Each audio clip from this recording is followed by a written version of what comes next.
Mohon izin Ibu Hastiani, di sini ada pertanyaan dari kolom komentar ya.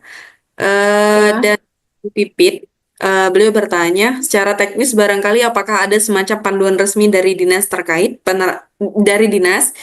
penerapan pendekatan deep learning dalam pembelajaran, masuk pada kegiatan di mananya di modul ajar terkait joyfulnya, meaningfulnya atau mindfulnya agar teknis bisa diterapkan dan diduplikasikan untuk berbagai mata pelajaran atau keahlian. Misalnya pendekatan deep learning terapkan dalam sebuah model yang sudah ada katakanlah pada PJBL, eh, dan mohon pencerahannya terkait tentang teknis implementasi pada model tersebut. Begitu, Ibu.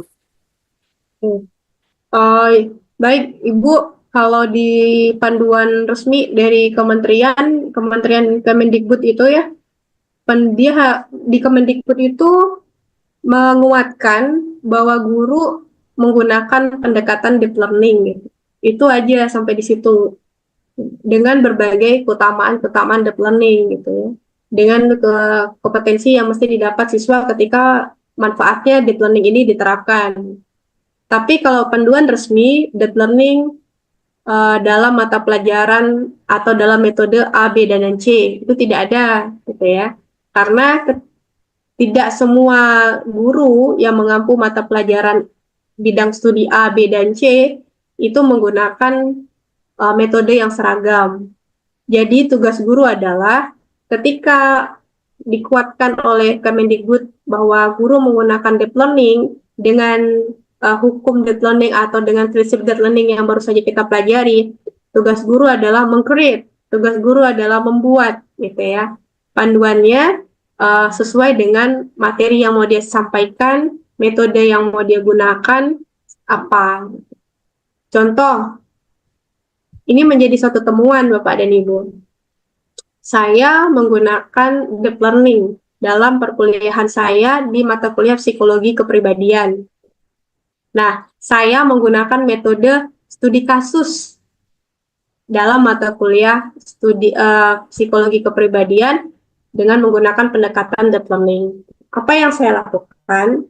Maka deep learning dengan konteks 3 full tadi saya kaitkan dengan studi kasus dengan langkah-langkahnya yang 1 sampai 9 langkah misalkan ya. Dan setiap langkah itu punya uh, caranya masing-masing. Ada yang satu melakukan identifikasi kasus, yang kedua melakukan diagnosa, dan seterusnya sampai ke konseling dan sampai ke follow up. Nah, di mana letak mindful, di mana letak deep, di mana letaknya si joy dan si mind ini tadi adalah ketika kita membuat bahwa apa gunanya identifikasi adalah siswa untuk menemukan makna daripada uh, siapa subjek yang akan kita kenali ini seperti itu.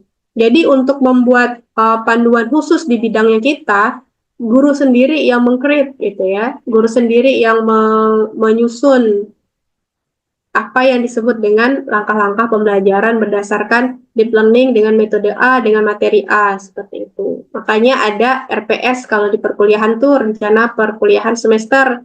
Kalau guru itu apa ya RPP ya rencana pelaksanaan pembelajaran seperti itu. Nah itu kemasannya masing-masing guru, bapak dan ibu semuanya gitu. Nah menjadi kontrol adalah pengawas. Benar nggak nih guru-guru udah secara dokumen rapi menyiapkan persiapan pembelajarannya seperti itu. Oke, kalau panduan khusus yang Bapak Ibu maksudkan ya memang belum ada seperti itu. Itu tadi ya. Yang penting dalam deep learning kita tahu langkah-langkahnya.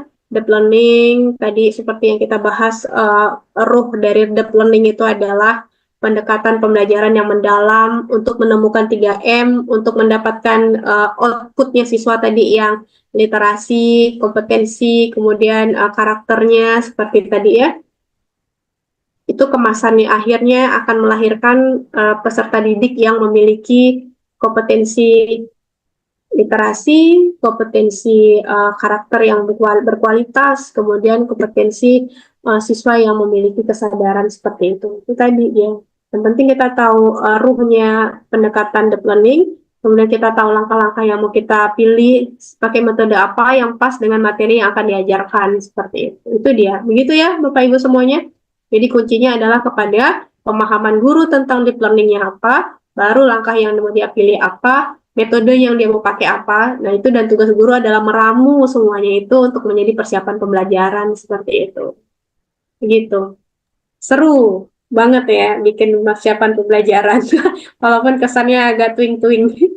Silahkan.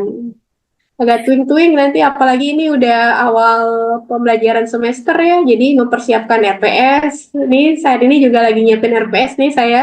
Kemudian Bapak Ibu gurunya mungkin menyiapkan RPP, pembelajaran semester baru seperti itu.